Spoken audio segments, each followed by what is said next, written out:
What's up, you guys? It is me, Erica, with Artist Till Death, and I wanted to show you how I made this beautiful, very soft, textured underpainting ocean piece using a paste, resin, and tints, and a texture paste.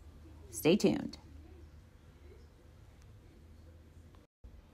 So the first thing I did was paint over a painting on one of our cradle boards that I didn't like.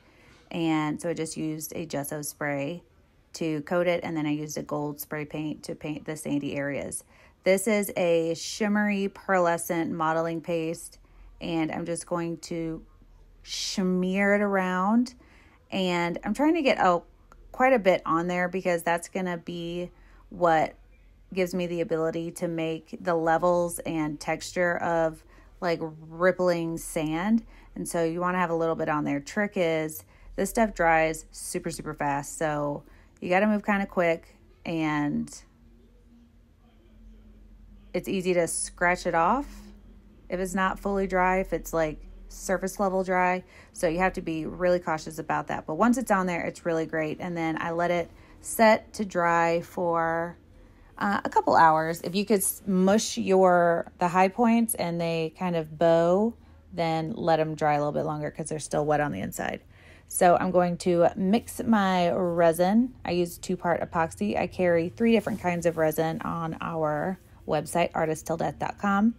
And once you have it completely mixed and your surface is dry, you're going to separate out your colors. First thing I usually do is go ahead and draw out where my water line is going to be. I do this with clear for 2 reasons. 1, if I don't like it, I can wipe it off and it's not going to stain my board. 2, the clear acts as kind of like a separator between my whites and my blues so that my whites don't turn kind of pastel. So the first color I used was Titanium White by Just Resin. This sparkly color is Milky Way by Rezin Arte. I'm adding a couple drops of Blue Lagoon into it to make my blue water, because who doesn't like water that sparkles a little bit?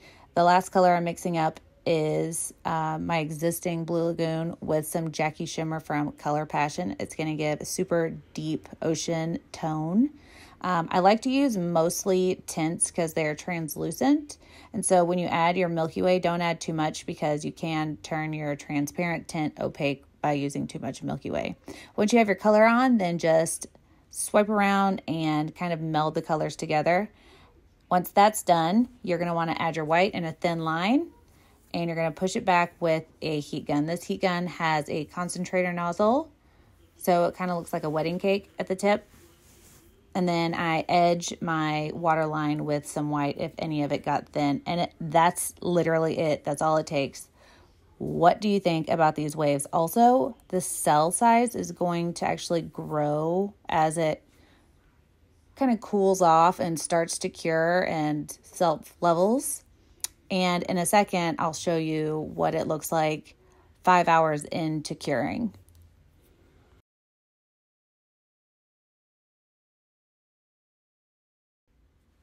So this is the piece after 5 hours, and it's settled so much. The cells have gotten bigger. They bloomed a bit on their own. I think they look amazing, and that silver and gold shimmer from the underpainting really shines through super nicely. Look how much bigger these cells are now from just a second ago. If you don't believe me, rewind and come back. Anyways, get all these pigments at artisttilldeath.com, and don't forget to subscribe. Thanks, y'all.